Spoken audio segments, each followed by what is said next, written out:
وَيَسْتَفْتُونَكَ فِي النِّسَاءِ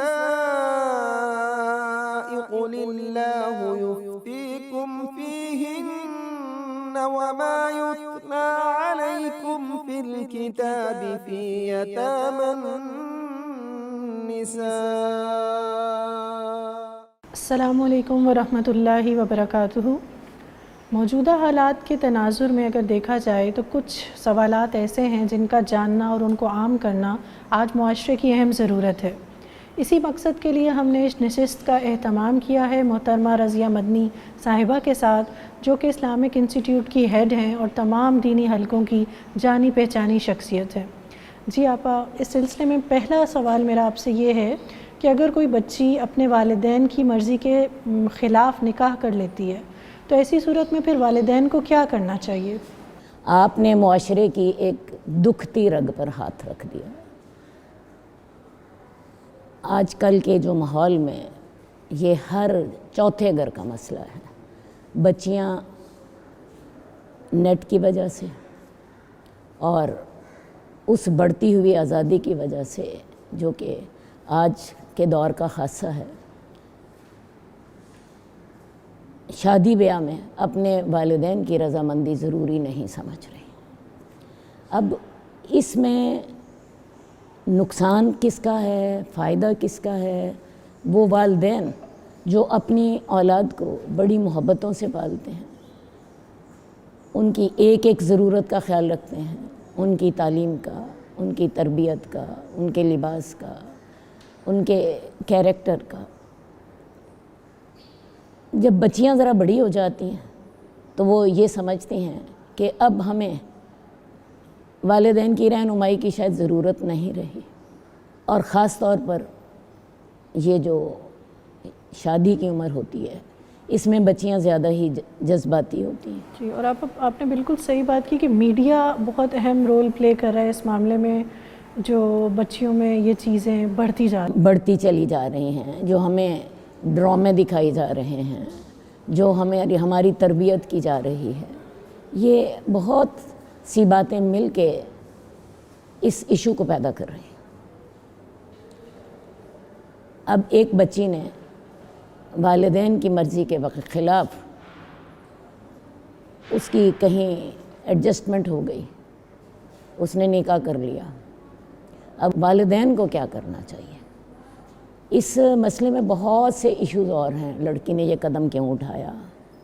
کیا والدین کی تربیت میں کوئی کمی رہ گئی تھی، یا معاشرے نے اس کے مسائل میں اس کا ساتھ نہیں دیا؟ میں ان سارے مسئلوں کو چھوڑ دیتی ہوں، میں صرف اس چیز کو فوکس کرتی ہوں کہ والدین کو کیا کرنا چاہیے۔ آپا، یہ جو آپ جواب دے رہی ہیں اس میں پہلے میں چاہوں گی کہ اس بات کی ضرور وضاحت کر دیں پہلے والدین کو اب کیا کرنا چاہیے، اس سے پہلے کیا بچیاں اس طرح جو نکاح کرتی ہیں شرعی نقطہ نظر سے کیا وہ جائز ہے؟ میں نے آپ سے کہا کہ اس سوال کے بہت سے پہلو ہیں۔ یہ جو پہلو آپ نے پوچھا کہ کیا آیا وہ نکاح جائز ہے، تو یہ نکاح تو درست نہیں ہے۔ شریعت نے جو نکاح کی شرائط رکھی ہیں ان میں یہ شرط بھی لازمی ہے کہ بچی اس شادی پہ رضامند ہو، اور اس کے ساتھ ایک اور شرط بھی ہے کہ اس کے والدین وہ بھی رضامند ہوں۔ والدین کے لیے میں جو شریعت کی اصطلاح ہے وہ استعمال کروں گی، اس کا ولی بھی رضامند ہو۔ اب اگر کوئی ایسا نہیں کرتا تو اس کا نکاح درست نہیں ہوتا۔ یہ نکاح کی شرائط میں سے یہ تو پہلی غلطی کی اس بچی نے کہ اس نے اپنے لیے زندگی گزارنے کا یا زندگی کا ہم سفر چننے کا جو راستہ اختیار کیا وہ راستہ ہی درست نہیں تھا۔ جو اصل سوال آپ نے کیا وہ یہ ہے کہ والدین اس موقع پر کیا کریں۔ جی آپا، ہمارے ہاں والدین عام طور پر ایسے موقعوں پر بہت زیادہ غیرت میں آ جاتے ہیں۔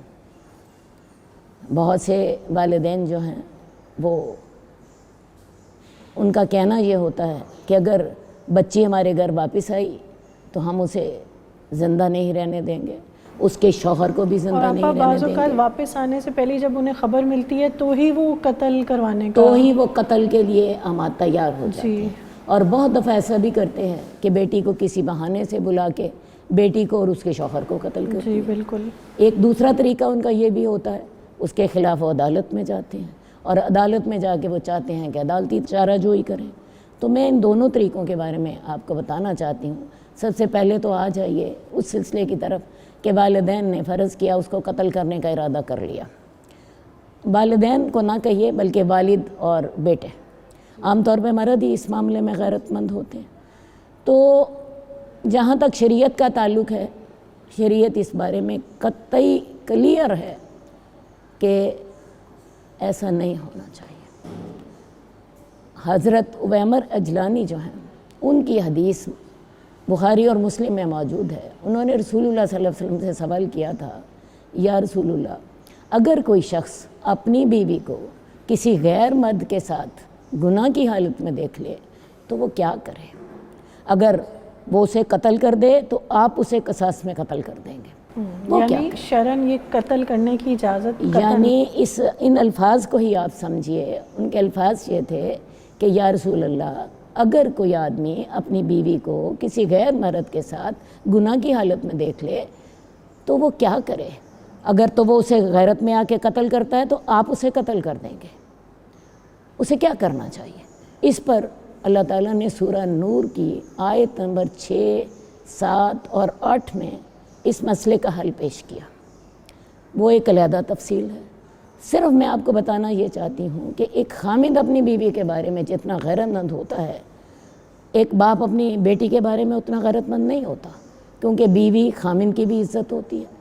تو جب خامن کو اللہ تعالیٰ نے یہ اجازت نہیں دی کہ اگر ہم اسے قتل کریں تو قانون قصاص میں اسے قتل کر دے گا، تو ایک باپ یا ایک بھائی اپنی بیٹی یا بہن کو کیسے قتل کرے؟ تو یہ حدیث اس سلسلے میں بالکل واضح ہے، بخاری اور مسلم میں صحیح بات ہے۔ موجود ہے، اور اسی پر ہی سورہ نور کی آیات نمبر 6، 7 اور 8 اتری تھیں، جس میں اللہ تعالیٰ نے طریقہ بتایا کہ اگر ایک آدمی اپنی بیوی کو کسی غیر مرد کے ساتھ غلط حالت میں دیکھ لے تو اسے کیا کرنا چاہیے۔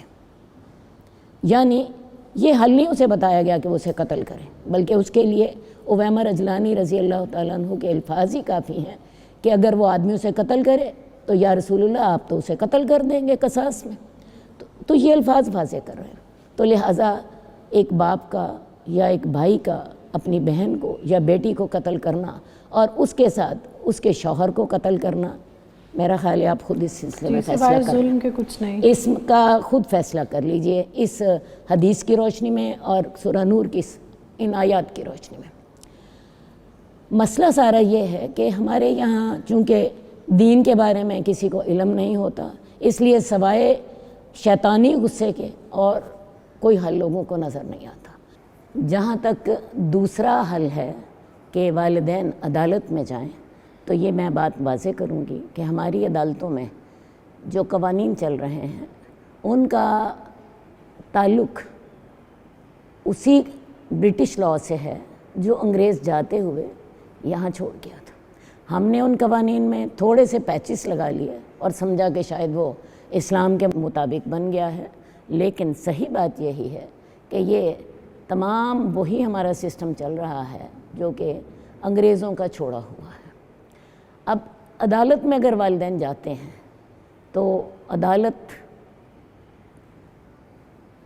بچی کو آزادی دیتی ہے کہ وہ چاہے تو اپنے شوہر کے ساتھ جائے اور چاہے تو اپنے والدین کے ساتھ جائے، یعنی وہ اس نکاح کو تسلیم کرتے وہ اس نکاح کو تسلیم کرتی ہے۔ اور عام طور پر بچیاں اپنے شوہر کے ساتھ جانا ہی پسند کرتی ہیں، کیونکہ اس وقت ایسا ایک کنفلکٹ سا بنا ہوتا ہے، جی، اور اب تو والدین اپنا منہ لے کر رہ جاتے ہیں۔ اس لیے میرے خیال میں آج کل والدین کو اپنی اولاد کی تربیت پر زیادہ توجہ دینی چاہیے اور ان کی دینی تربیت کریں۔ آج کل ہم جو اپنے بچیوں کی تربیت کر رہے ہیں اپنے جن کالجز میں اور جن انسٹیٹیوشنز میں، وہاں سے وہ مردوں اور عورتوں کی مساوات کے علاوہ اور کچھ نہیں سیکھتے۔ بے شک، حالانکہ عورتوں اور مردوں کی مساوات انسانی لحاظ سے تو درست ہے، لیکن انتظامی لحاظ سے اللہ تعالیٰ نے ان کو ان کے دائرہ کار فرق رکھے ہیں، ان کے فرائض فرق رکھے ہیں، ان کے لیے احکامات فرق رکھے ہیں۔ تو لہٰذا ان کی تربیت پر زور دیں۔ اگر بچیاں ایسا قدم اٹھا لیں، میں نے دونوں معاملے آپ کے سامنے رکھتی ہے۔ والدین کے لیے کوئی راستہ نہیں، انہیں انتظار ہی کرنا ہے حالات کا، مطلب ایسے میں بس وہ صبر کریں، حالات کا انتظار کریں۔ صحیح۔ اچھا آپا، ایک اور چیز اکثر سوال کیا جاتا ہے کہ بچیوں کے لیے یہ لازم کرنا کہ والدین ان کی رضامندی ضروری ہے نکاح کے لیے، کیا یہ ان کی آزادی پر تدغن نہیں ہے؟ ایسا یہ بچگانہ سا سوال ہے۔ آزادی کیا خیال ہے؟ مرد ہر طرح آزاد ہے نا، کیا خیال ہے مرد کو یہ آزادی دی جا سکتی ہے کہ وہ خودکشی کر لے؟ بالکل بھی نہیں۔ تو ایک عورت کو آپ آزادی دے سکتے ہیں کہ وہ اپنا نقصان کر لے؟ عورت جو ہے وہ اس رشتے میں، نکاح والے رشتے میں نسبتاً کمزور ہے۔ مرد جو ہے وہ اپنی جسمانی قوت کے لحاظ سے، وہ اپنی ذہنی صلاحیتوں کے لحاظ سے، وہ گھر کا خرچ اٹھانے کے لحاظ سے وہ برتر پوزیشن میں ہے۔ صحیح۔ ایک بات تو ہوئی ہے۔ دوسری بات یہ ہے کہ عورتیں اس عمر میں، جس عمر میں شادی ہوتی ہے، آپ کہہ سکتی ہیں وہ عمر 18 سے لے کے 25 سال تک کی عام طور پہ ہوتی ہے، اس عمر میں بچیاں جذباتی ہوتی ہیں، انہیں صرف اتنی بات پر ہی کوئی آدمی جو ہے برغلا سکتا ہے کہ تم مجھے اچھی بہت لگتی ہو یا بے شک۔ تم بہت خوبصورت ہو، اور عورت واقعی اس وقت ایسی ہی بے وقوف ہوتی ہے کہ وہ ان دو جملوں پر وہ اس مرد پر قربان ہو جاتی ہے کہ بھی تم بہت خوبصورت ہو، ایک یہ، اور ایک یہ مجھے تم سے محبت ہے۔ عورت چونکہ جذباتی ہے، اتنی میچور نہیں ہے، اس کا دائرہ کار وسیع نہیں ہے، اس کا ویژن وسیع نہیں ہوتا، اس کا ویژن جو ہے صرف اپنے گھر میں یا اپنے رشتہ داروں تک ہی ہوتا ہے، جبکہ شادی کرنے والا جو مرد ہے وہ باہر دنیا میں گھومتا ہے، اس کا ویژن بھی وسیع ہوتا ہے، وہ زیادہ سمجھدار، زیادہ ہوش مند ہوتا ہے۔ تو ہوتا یہ ہے عورت اس میں جب اپنی مرضی کرتی ہے مار کھا جاتی ہے۔ اور میں اس کے مار کھانے کی آپ کو مثال بتاؤں، ایک عورت نے کسی مرد پر جی بھروسہ کر لیا، وہ مرد اسے کہہ رہا تھا تم بہت حسین ہو، تم مجھے بہت اچھی لگتی ہو، اس عورت نے گھر سے بھاگ کے اسے نکاح کر لیا۔ ہوتا کیا ہے کہ نکاح کرنے کے بعد 4 دن کے بعد جب مرد کا پیٹ اس عورت سے بھر جاتا ہے تو وہی آدمی سب سے پہلے اس عورت پر بے اعتباری کا اظہار کرتا ہے۔ اس کا کہنا یہ ہوتا ہے میں تم پہ بھروسہ نہیں کر سکتا، تم نے میرے ساتھ دوستی لگا لی تھی، تم کسی اور کے ساتھ بھی دوستی لگا سکتے جی، اور جو اپنے والدین کے بھروسے جب تم نے اپنے والدین کے بھروسے کو توڑا اور میرے ساتھ دوستی لگائی تو تم کسی اور کے بھروسے کو بھی ختم کر سکتی ہو، میرا تم پر اعتبار نہیں ہے۔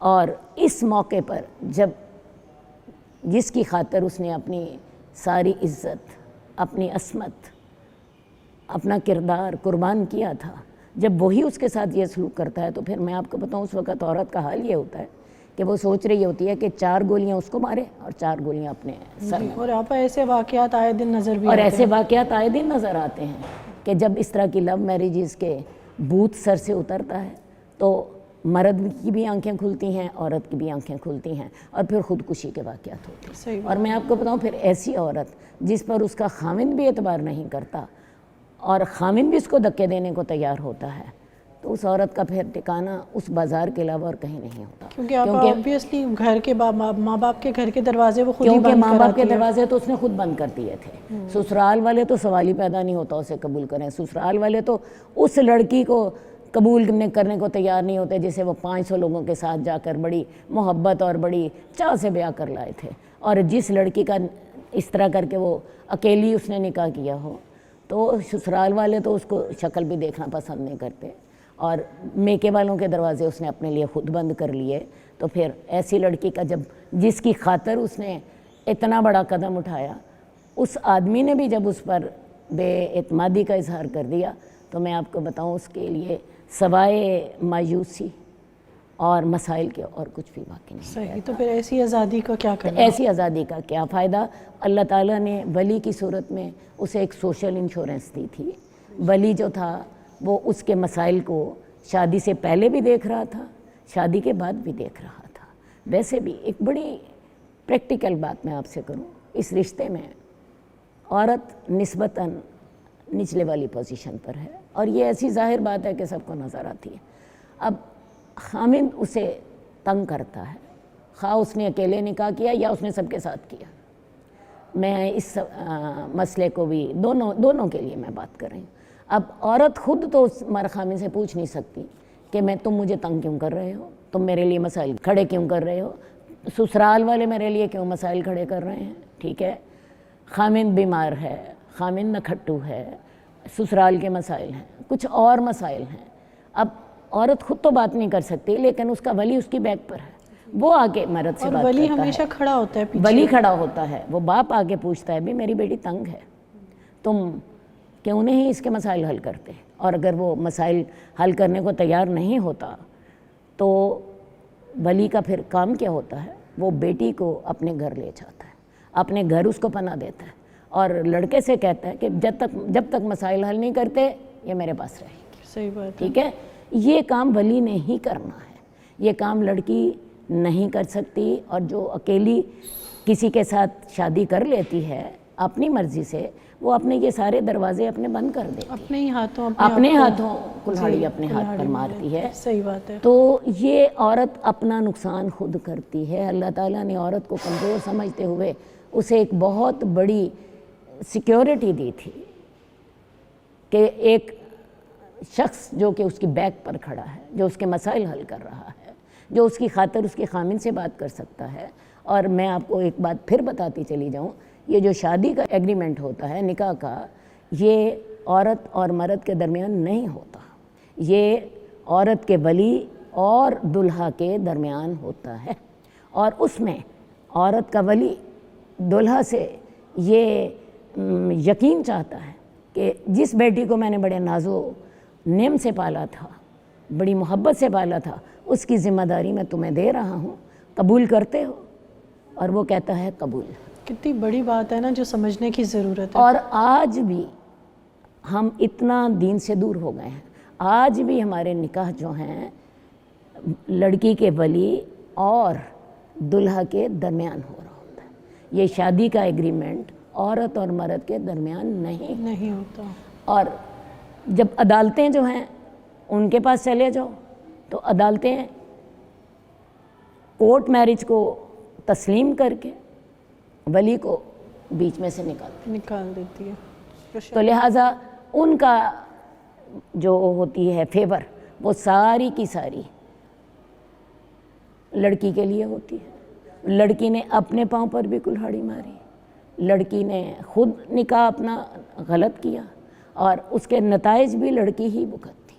آپا جزاک اللہ، بہت اچھی طرح سے آپ نے وضاحت کی۔ آپا اس بات کو بھی واضح کیجیے گا کہ حج دن بدن مہنگا ترین ہوتا چلا جا رہا ہے، اور اس بارے میں اکثر لوگوں کو یہ کہتے ہوئے سنا ہے کہ اس کے بدلے کسی غریب کی مدد کر دینی چاہیے، کسی بچی کی، غریب مسکین بچی، یتیم بچی کی شادی میں وہ پیسہ لگا دینا چاہیے، تو اس کی بھی ذرا وضاحت فرما دیجیے۔ اصل بات ہے، اللہ تعالیٰ نے دین کا ایک بنیادی ڈھانچہ بنایا، اور حج اس بنیادی ڈھانچے کا ایک لازمی فریضہ ہے۔ آپ کو پتہ ہے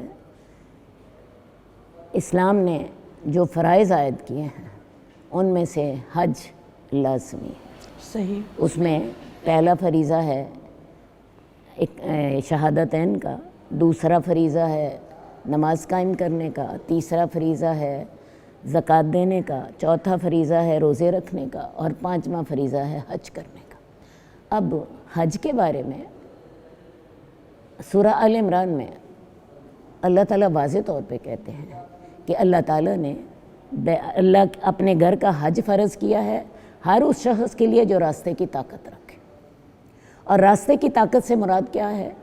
کہ وہ اتنے اخراجات دے سکتا ہو جتنے اخراجات کے ساتھ حج ممکن ہے، اور اس کے ساتھ ہی وہ صحت مند بھی ہو۔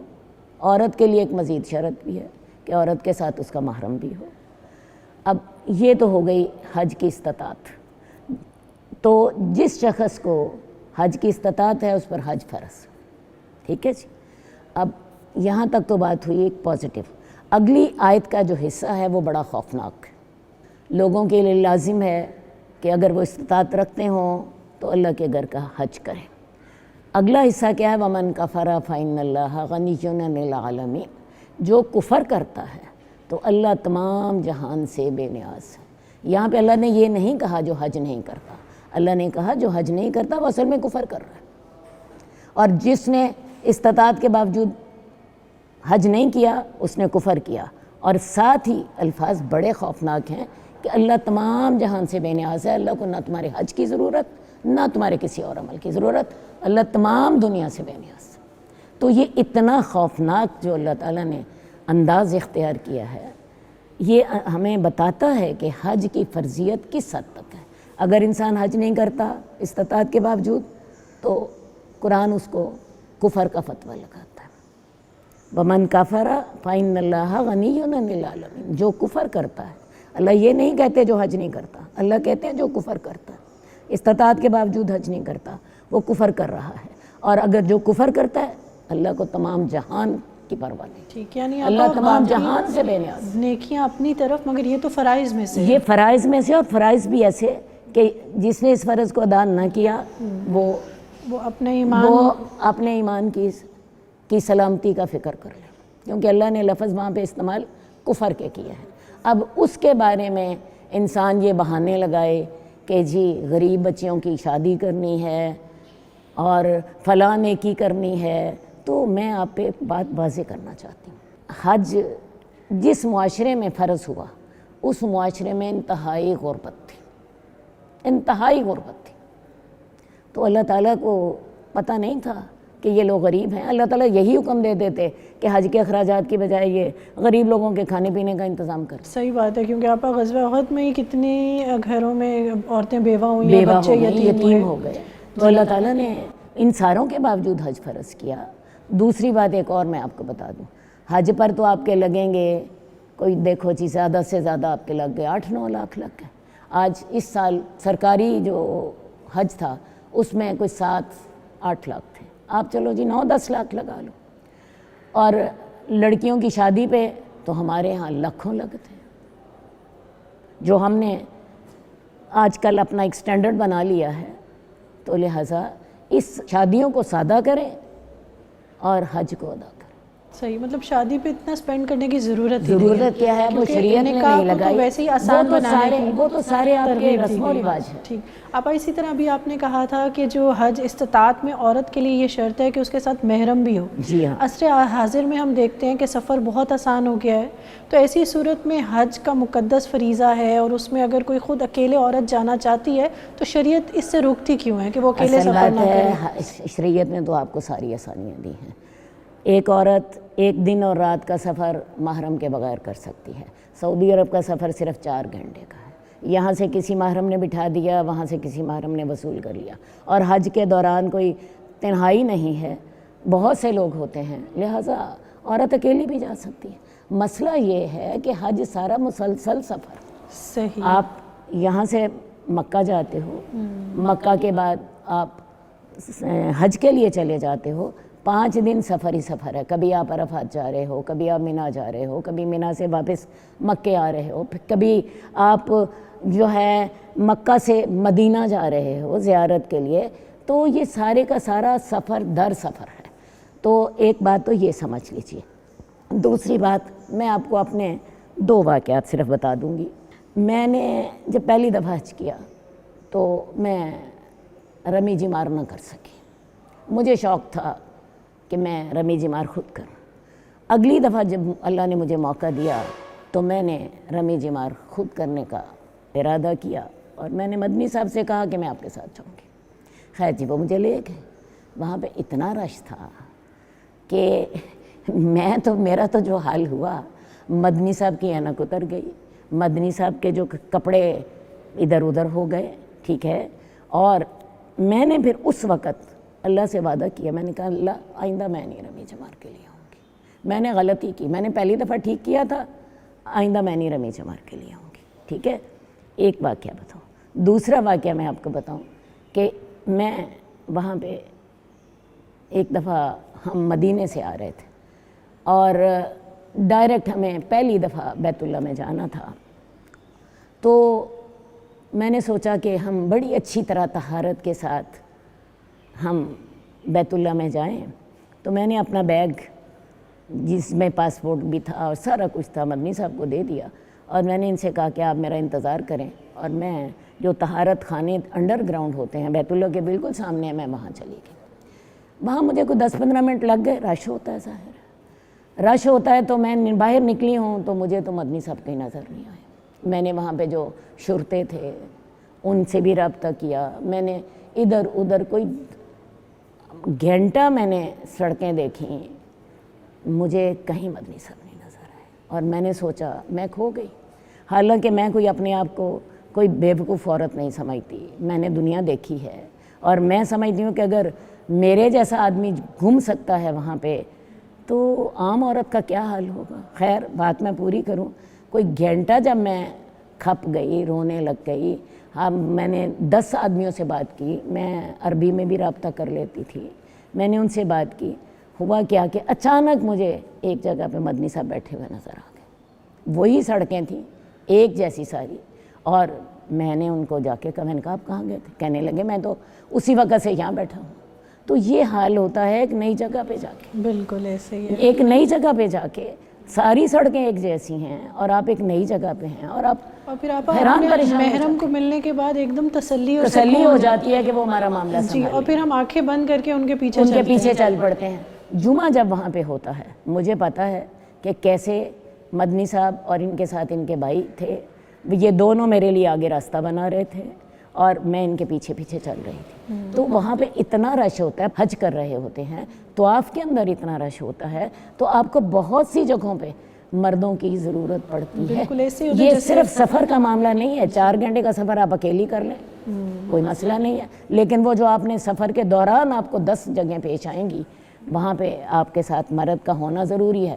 ویسے بھی جب آپ حج کر رہے ہوتے ہیں، کبھی آپ کو مینا جانا ہے، کبھی آپ کو عرفات جانا ہے، کبھی آپ کو جو مینا سے واپس بیت اللہ جانا ہے، پھر بیت اللہ سے آپ کو واپس مینا آنا ہے، اور ان دنوں میں یہ جو ہوتی ہے ٹرانسپورٹیشن بعض اوقات بڑی مشکل ہوتی ہے، تو اس میں آپ اکیلے راستے بھولتے ہو، آپ کو بے انتہا پیدل چلنا پڑتا ہے، اور اگر آپ اس وقت اکیلے ہو تو میں سمجھتی ہوں آپ حج کر ہی نہیں سکتے۔ صحیح بات ہے آپا، جو لوگ ہو کے آتے ہیں اس چیز کو وہی سمجھ سکتے ہیں زیادہ بہتر طور پر۔ اچھا آپا، اسی طرح بتائیے کہ مناسک حج کے دوران اگر کسی خاتون کو ایام مخصوصہ ہو جاتے ہیں تو ایسی صورت میں وہ کیا کرے؟ دیکھیے جی، ایسی صورت میں وہ یہ کرے کہ وہ اپنا تمام مناسک حج ادا کرے، صرف 2 کام وہ نہیں کر سکتی۔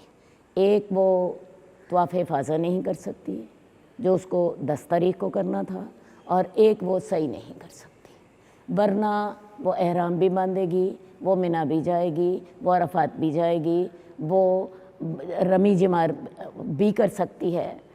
یہ سارے کام کرنے سے اسے کوئی چیز نہیں روکتی، صرف اس کو طواف افاضہ وہ نہیں کر سکتی اور وہ صحیح نہیں کر سکتی۔ وہ ایام مخصوصہ سے فارغ ہو لے، اور فارغ ہونے کے بعد وہ اپنے یہ دونوں کام کر لے، انشاءاللہ اس کا حج ہو جائے گا۔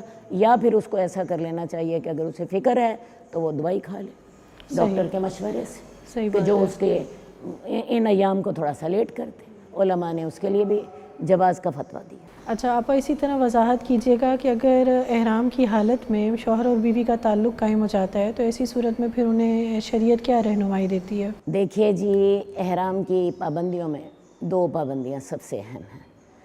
پہلی پابندی تو ہے شکار نہیں کر سکتا، اور دوسری پابندی ہے نکاح نہیں کر سکتا۔ اب اگر تو اس نے احرام میں پہلے عمرہ کی بات کرتی ہوں پھر حج کی بات کرتی ہوں، عمرہ کرنے سے پہلے ہی تعلق قائم کر لیا، اسے ایسا کرنا چاہیے وہ اپنا اب تعلق قائم کرنے سے احرام کی پابندیوں کی سخت خلاف ورزی ہو، اسے اپنا عمرہ مکمل کرے، اور اس کے فائن اس کا یہ ہوگا یا فدیہ یہ ہوگا کہ وہ اپنا عمرے کی قضا دے گا۔ یہ جو وہ عمرہ مکمل اسی سفر میں قضا دے سکتا ہے؟ نہیں، اس عمرے کو تو مکمل کرے گا، اس عمرے کو مکمل کرنے کے بعد وہ دوبارہ جائے گا اپنے میقات پہ، اور میقات پہ یا جہاں سے اس نے احرام باندھا تھا، جس میقات سے احرام باندھا تھا وہاں دوبارہ جائے اور وہاں سے دوبارہ آ کے وہ عمرے کی قضا دے، یعنی وہ عمرہ بھی پورا کرے، اور وہ عمرہ پورا کرنا ہے اس نے اپنے احرام سے فارغ ہونے کے لیے، کیونکہ جب تک آپ حج یا عمرہ مکمل نہیں کرتے آپ احرام سے نکل نہیں سکتے، ٹھیک ہے جی۔ اور دوسرا عمرہ کرنا ہے اس کا، کیونکہ یہ عمرہ اس کا ختم، اب نیا عمرہ کرے، اور اس کے ساتھ ساتھ اس کو ایک دم بھی دینا ہے، مرد کو بھی دینا ہے، عورت کو بھی دینا ہے، صحیح، یہ فائن ہے اس کا۔ اب اگر حج کے دوران ایسا ہوا، اگر حج کے دوران بالکل آغاز حج میں کر لیا تو پھر وہی کام ہے، پورے کا پورا حج بھی وہ کرے گا، کیونکہ اس کو احرام سے نکلنے کے لیے یہ کام کرنا ہے، اور یہ اس کا حج فاسد ہو گیا، اسے نیا حج کرنا اور ہے، آبویسلی آپا وہ تو اگلے سال ہی اگلے سال ہی کر سکے گا، نیا حج بھی کرنا ہے، اور اس کے ساتھ ساتھ اسے قربانی بھی کرنی ہے، صحیح، مرد کو کرنی ہے قربانی، اور اگر عورت بھی ساتھ تھی شامل تو عورت کو بھی، لیکن اگر مرد نے عورت کو مجبور کر لیا پھر عورت پہ نہیں ہوگی۔ تو دوبارہ میں آپ کو بات بتاؤں کہ جس نے احرام کی حالت میں تعلق قائم کر لیا تو اس کا وہ والا حج یا وہ والا عمرہ تو فاسد ہو گیا، اور اس مگر مکمل اس کو بھی مکمل اس کو بھی کرنا ہے، اور اس کی جگہ قضا بھی دینی ہے۔ حج کے بارے میں ایک بات کا اور خیال رکھنا ہوگا، اگر تو قربانی کے بعد جب احرام کھل جاتا ہے تب تعلقات قائم کیے تو تب حج کم از کم فاسد نہیں ہوگا، صحیح، حج فاسد نہیں ہوگا، لیکن اس نے ایک غلط کام کیا ہے، اس کے لیے اس کو دم دینا ہوگا۔ تو آپا دم میں کوئی خاص جانور یا کوئی بھی نہیں، دم میں ایک بکرا یا بکری دے سکتے ہیں۔ صحیح، تو اگر تو احرام کے آغاز میں کیا تو میں نے بتایا کہ وہ حج یا عمرہ بھی کرنا ہوگا، ختم کرنا ہوگا تاکہ احرام سے وہ باہر نکل سکیں، احرام کی پابندیاں ختم ہو سکیں، اور انہیں حج اور عمرہ دوبارہ کرنا ہوگا۔ لیکن حج کے بارے میں یہ بات ہے کہ اگر انہوں نے قربانی کرنے کے بعد جب احرام کھل گیا تھا اس کے بعد تعلق قائم کیے، کیونکہ قربانی کے بعد بھی احرام کھل جاتا ہے لیکن تعلقات کی اجازت نہیں ہوتی، احرام کھل جاتا ہے، جب انسان طواف افاضہ کرتا ہے تو احرام کھولنے کے بعد کرتا ہے، اس وقت اگر تعلقات قائم کیے تو حج فاسد نہیں ہوگا لیکن دم دینا ہوگا۔ صحیح ہو گیا، ٹھیک۔ آپا ایک کوشچن میرے اکثر ذہن میں آتا ہے یا سوال بھی کیا جاتا ہے کہ شریعت میں مرد کو اجازت ہے کہ وہ اپنی بیوی پر ہاتھ اٹھا سکتا ہے، مگر عورت کو قطعاً اس بات کی اجازت نہیں کہ وہ کسی صورت میں بھی اپنے مرد پر ہاتھ اٹھائے، تو اکثر لوگ یہ کہتے ہیں کیا یہ عدل کے خلاف نہیں ہے؟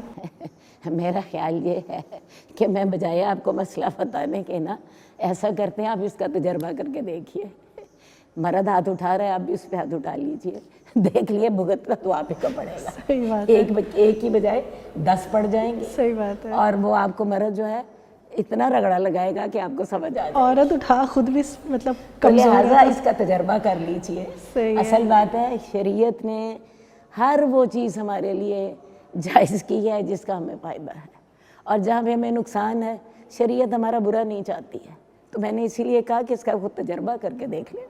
بہت شکریہ آپا، بہت سے اہم سوالات تھے یہ جن کے بارے میں کلیریفیکیشن چاہیے تھی، آپ نے بہت عمدہ طریقے سے ہر سوال کا جواب دیا۔ جی ناظرین، ہمارے پروگرام کا وقت ختم ہو جاتا ہے، آپ کے فیڈ بیک کا انتظار رہے گا، انشاءاللہ پھر کسی نئے موضوع کے ساتھ آپ کے ساتھ حاضر ہوں گے۔ جزاک اللہ خیراً کثیرا۔ وَيَسْتَفْتُونَكَ فِي النِّسَاءِ قُلِ اللَّهُ يُفْتِيكُمْ فِيهِنَّ وَمَا يُتْلَى عَلَيْكُمْ فِي الْكِتَابِ فِي يَتَامَى النِّسَاءِ